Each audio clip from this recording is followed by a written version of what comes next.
Have you ever sat in a room full of people and still felt completely alone? Or scrolled through your phone wishing someone would just call to say hello? If that sounds familiar, I want you to know something important.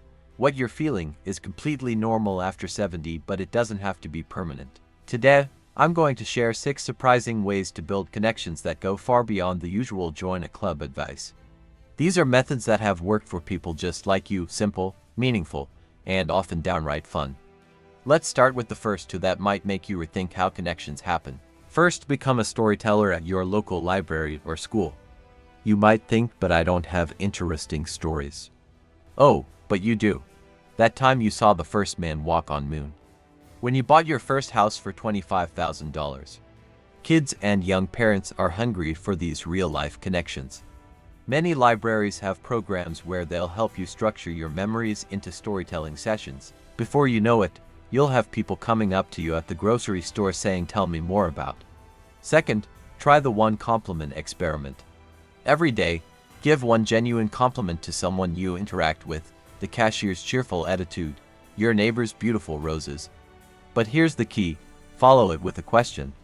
Your smile makes my day. What's your secret for staying so positive? This tiny habit often leads to conversations that blossom into real connections when you least expect it.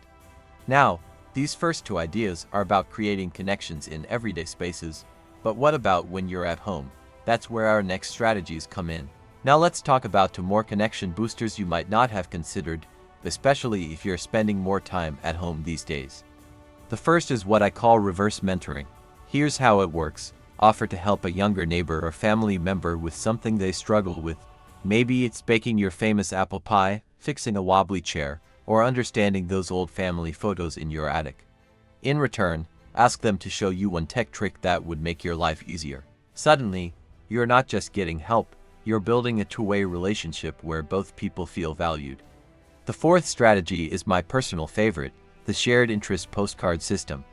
Pick something you enjoy, maybe birdwatching, classic movies, or gardening, then send short handwritten notes to local community boards or senior centers.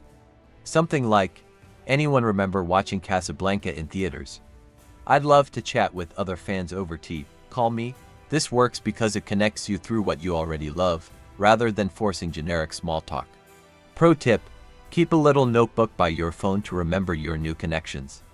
What's beautiful about these approaches is they honor your life experience while creating natural opportunities for connection. But we've got 2 more powerful strategies coming up that can help even if you're not very mobile.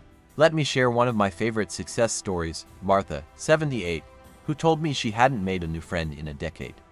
Then she tried our 5th strategy, starting a memory-sharing partnership. Here's how it works. You simply invite someone to exchange stories about a specific life experience, raising children in different decades, first jobs, or even how your hometown has changed. Martha partnered with a neighbor to compare their wedding traditions from the 1950s versus today. Now they meet weekly for what they call time travel tea. Finally, try the 15-minute visit ritual. Set a regular day, time when your door is open for brief, no-pressure visits. Maybe Wednesday afternoons from 2 to 4 with a sign that says, "Come share my coffee pot." Stay for 15 minutes or an hour. The short time commitment removes pressure, and you'll be amazed how these micro-visits add warmth to your week. Remember, connection isn't about quantity, it's about those moments when someone truly sees you.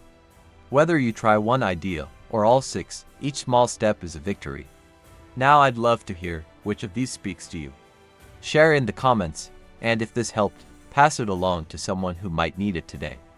Until next time, your stories matter, your presence is a gift, and this world is richer with you in it.